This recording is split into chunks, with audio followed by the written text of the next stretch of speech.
gzbilim-almaty.kz сайтында тіркелген соң сіздерде осындай бет ашылады. Бұл видео арнайы 11 сыныпты енді тапсырып немесе енді тапсырмай оқуға түсе алмай қалған қыз балаларға арналады. Қыз және ер балаларға арналады, оқуға түсуге мүмкіндік.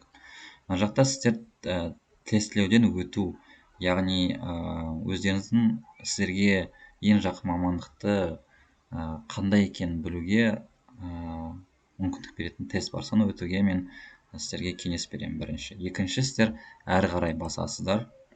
Одан кейін өтініш беру өрістері толтырасыздар. Бұл жақта мысалы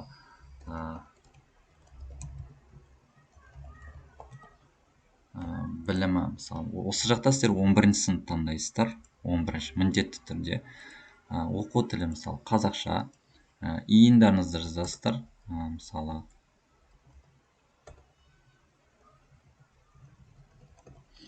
одан кейін өтінім түрі.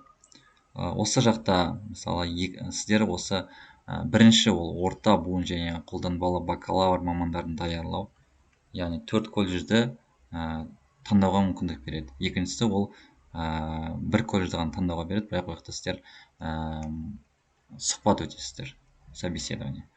Мен біріншіне сізге көрсетейін, себебі 4 колледжге конкурсқа қатысасыздар.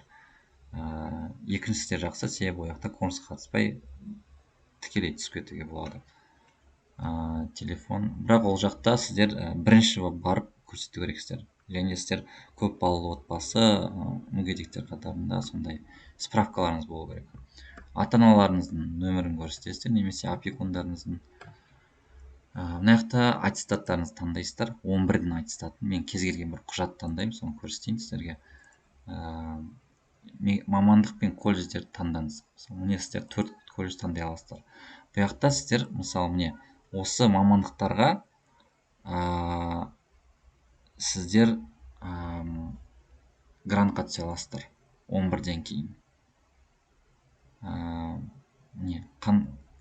Қай колледжде грант бар деген өте көп сұрақтар бар.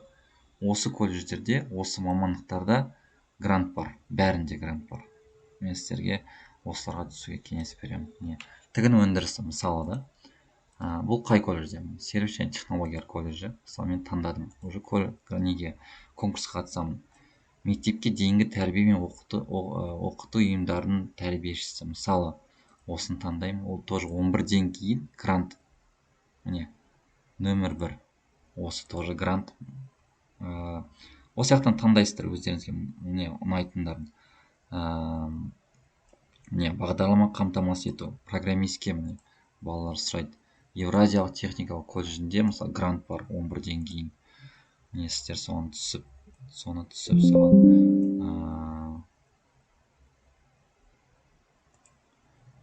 өтінім бере аласыздар. Тағы қандай? Тағам өндірісі, тағы да өте үлкен сұранысқа ие мамандық. Технологиялық қаржы университетінің колледжі. Әрі қарай батырмасын басасыздар.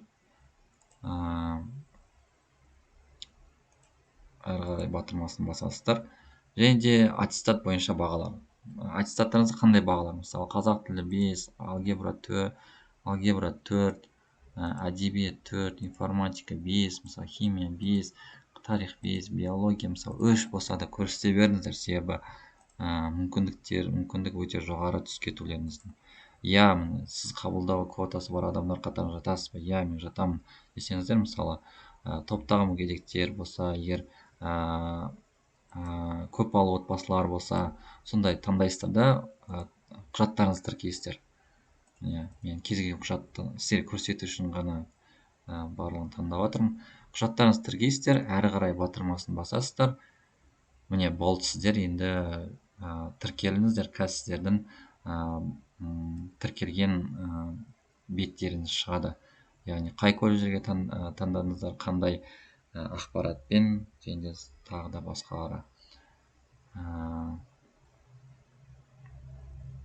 Міне 6-шы бөлім сіздің өтінішіңіз. Міне өтініш осындай, мынандай мамандықтан, мынандай колледжден, мынандай құжаттар.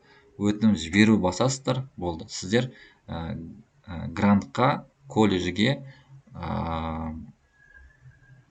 тікелей өтінім бересіздер. Міне осылай сіздер грантқа оқуға түсе аласыздар. Сіздерге барлықтарыңызға грантта оқуға тілектеспін. Жақсы мамандық таңдап, тегін оқуларыңызға тілектеспін.